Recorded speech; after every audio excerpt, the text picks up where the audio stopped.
All right, folks, and we're back from break. And before we went to break, Lasor was going to say something. What were you going to say, or did you forget it?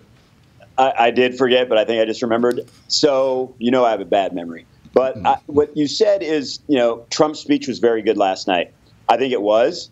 And I think he's just been getting better and better and better. And that's part of what he does. I think he surrounds himself with really good people. I think we're going to see that in his presidency. Mm-hmm. And, the media has created such low expectations for him that I think he's going to knock it out of the park relative to those expectations and in reality. Mm-hmm. But I really have great expectations for him because I think he has the courage to face the true problems. Some of those problems exist in the black community that you just mentioned. Instead of just trying to take guns from good people, actually address the problems that are causing the violence that is so much of an issue there. That's always been a pet peeve of mine. I'm sorry, I'm going to hijack. It's just the whole notion that we're going to take the guns out of the inner cities so that we can make the inner cities safer, as if every single person living in the inner cities is a murderer. But anyway, it's ridiculous. Go ahead. Sorry. Yeah, but I think he's going to say, hey, you know what? A lot of these problems aren't happening where there are lots of guns. Part of that area of the country that's not being spoken to by the Democrats. So what's going on in Chicago? What's unique about Chicago and some of these urban jurisdictions that needs to be addressed? I really believe that he's going to sit down and try to talk about that and try to address it. So my hope is really, really high for what the administration is going to do and what we're going to be able to do. I mean, we're going to talk about national reciprocity. We're going to talk about people who are driving in New Jersey out of Pennsylvania who aren't going to get pulled over and thrown in jail and lose their jobs and potentially lose their families because they just crossed a state line. Yeah. You know this issue well, but this is going to be a reality, man. Yeah. I mean, we're going to have a president who's going to sign national reciprocity legislation if we can get it out of the Senate. Like, I can't begin to express the frustration I had to deal with whenever I travel and realize that I want to have to check the map to see if somebody's going to honor my concealed carry license. Right. Do you do that for a driver's license? I don't think so, right? No, you don't. And then it's like, it's moronic. Like, I'm somehow less inclined to need my firearm going to a state or a city that I don't know very well, could very well find myself in a place that I shouldn't be because I don't know very well, as opposed to me being in the city and the state that I live in where I know exactly where to go, where to stay away from, so forth and so on. I find it. Go ahead. I mean, it discourages me from travel. I want to go to these places. I just went to Baltimore for a football game, this weekend, and I hated being there because of the laws, knowing that if, I was in a situation that I had to defend myself, I was put at a serious disadvantage by the government there. And so national reciprocity is such an important issue, such a critical issue. It is reality because of what NRA members did throughout this country yesterday and what NRA inspired them to do. Again, I will say it again and again and again, never prouder to be an NRA member because NRA made the difference yesterday. Absolutely. So I wanted to bring up another point. So one of my apprehensions are kind of like concerns I had when Donald Trump started to run was his stance on firearms. They didn't make me warm and fuzzy on the inside as far as his past rhetoric on firearms. I always knew he wasn't inherently a gun guy, so to speak. I knew he had a concealed carry permit.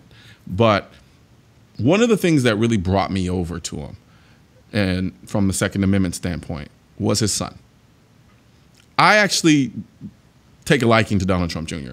because he's actually legitimately a gun guy. Like it's not somebody just kind of just feeding us words and empty rhetoric about, okay, yeah, we're going to protect your gun rights, and we'll protect your gun rights, and we'll protect your gun rights. And he talks the talk and he walks the walk in that sense. I want to run a clip of him speaking at an event about his stance on firearms. Let's run the first clip. So no one's going to be stronger on the Second Amendment than my father. And certainly if there's anyone that ever doubts if there's any waiver, he's got his oldest son and his middle son in there screaming in his ear, because that's what we do every weekend. I mean, I shoot thousands of center fire rounds a year, shoot thousands of rim fire rounds a year. I shoot more shotgun shells than you can imagine as well. And that doesn't even include when we're hunting and fishing. So it's a real issue for us. I don't just sit there and pose with the shotgun or rifle once a year with my finger on the trigger and the safety off like a lot of these other guys pretending that they understand the issue. I actually live that lifestyle. For me, it's a great American tradition. It doesn't get more important. I mean, I couldn't have said it now. I don't like him because he shoots way more than I do, which kind of drives me mad. I mean, if those numbers are correct, like that kind of makes me angry. But and I'm a little jealous. So yeah, you have reason to be. That is why I couldn't wipe the smile off my face earlier today, because he is going to have Trump Jr. right there in his ear every time there's a gun policy question, along with, the great leaders of the NRA who supported him throughout this entire time. But you know what? We used to dream as a state lobbyist for NRA back in the day, we used to dream of having a House of Representative member or a senator in the state level be anywhere close to that good.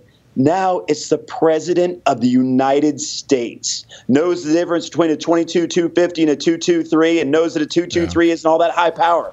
It's amazing, and it's so cool. Here's the irony behind my reservations initially of Trump and his stance on the Second Amendment.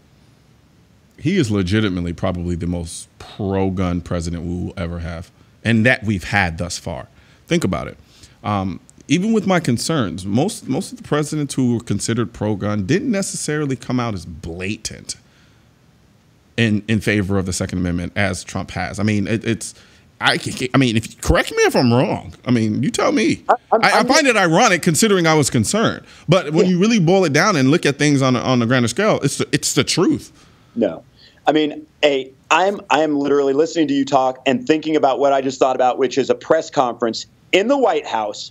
Donald Trump talking about national reciprocity and making all the arguments. Those arguments have never been made from the White House ever. No good gun rights arguments have ever been made. They will be made. And so he'll be talking about the experience in Texas, 600,000 carry permits in 2012. Guess how many convictions for felonies and misdemeanors of any kind, not many involving guns? 120. Can you imagine a city, Mr. and Mrs. America, where there are 600,000 people living an entire year and there are only 120 convictions for felonies and misdemeanors? It would be the safest big city in the world. He is going to make those arguments, and I can't wait. Yeah, no, I mean, and I love the fact that Donald Trump Jr. is going to be, like, I like that aspect of it. The fact that he's going to be there, and he's a gun guy. Like, I can't harp on that anymore. Like, he is a legitimate gun guy. And from that perspective, I felt completely comfortable in entrusting our Second Amendment rights as far as that is concerned in the hands of Donald Trump. Because, and my line, in large due part because of his son. Because I know a lot of the knowledge and education in combination with the NRA that Trump has is because of his son. Donald Trump Jr., director of BATFV. Guess what? NFA wait times all of a sudden turn into a couple of days. I mean, maybe I'm setting expectations a little too high, but I guarantee you, under a Trump administration, we're not going to be waiting so long for good toys come our way. Just get the FBI director to me in charge of that. He went through those emails like lightning fast, So I'm saying, you take those skills and you apply that to the NFA. Dude, I mean, it won't be a couple of days. We're talking 30 minutes. That paperwork backlog will no longer exist, right? Yeah, like, how many emails you go through? 680,000? And it's all clean, all good. Everything's okay. So yeah, ridiculous. Man. I mean, I am getting more and more excited. I don't think I had time today to really think about the implications. National Concealed Carry Reciprocity, White House press conference, where the president is making the most logical, rational, fact-based arguments, as opposed to the crap we've been hearing for so long. I am absolutely excited beyond description about what the prospects are for this country and our firearms freedoms. I am too. I'm absolutely the same way. I'm also glad that prices for rifles, AR-15s, and go shooting through the roof again, because I can continue to engage in my unhealthy habit of buying firearms. But yeah, I mean, here we are. So, and I don't know, Supreme Court. I mean, just not to have to worry. That is huge. I can't believe we had this entire conversation and didn't even talk about that. The implications with respect to the Supreme Court. Right. I tried to beat that into people's heads, and it's hard because largely a lot of people don't care about the Supreme Court. They feel the Supreme Court is like Mount Olympus, where like Zeus and the other gods are just sitting up there twiddling their thumbs and dictating what happens in our world. But the fact that now we are in a position to position the Supreme Court in a way that it should be positioned from the standpoint of protecting our rights under the Constitution. That is incredible. I mean, you as an attorney know about this stuff, and that's another great thing about your diversity, in this case in your mind, and that you are a lawyer and you understand that strict constructionists people who interpret the Constitution for the way it was supposed to be interpreted by, again, those old guys who sacrificed so much to provide us this wonderful freedom. You know what?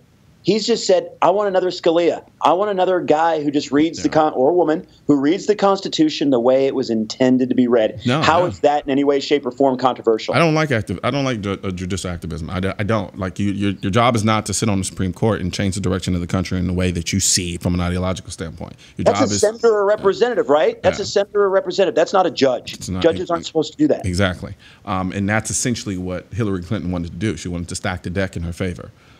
In terms of creating a world that she wanted to create, in a world that she wanted to see that was conducive to her corruption. That's right. She wanted judges who talked about decisions being unfair to people. Judges shouldn't care whether decisions are unfair for anyone. Yeah. They should just care whether they're right or wrong under the letter of the law or the Constitution. Absolutely. And she wanted people who basically made things fair for people in their judicial decisions and made things safer for people. That's not what judges do. Yeah. Well, we got about 10 seconds left before the end of the show. You know, you and I can go long all day long, but hey, we can come back and we can finish this conversation. I'm so excited. I'm so excited. Yep. Freedom reign. Absolutely. So I'm Colion Noir. This was another episode of Seeing Live. You guys take care.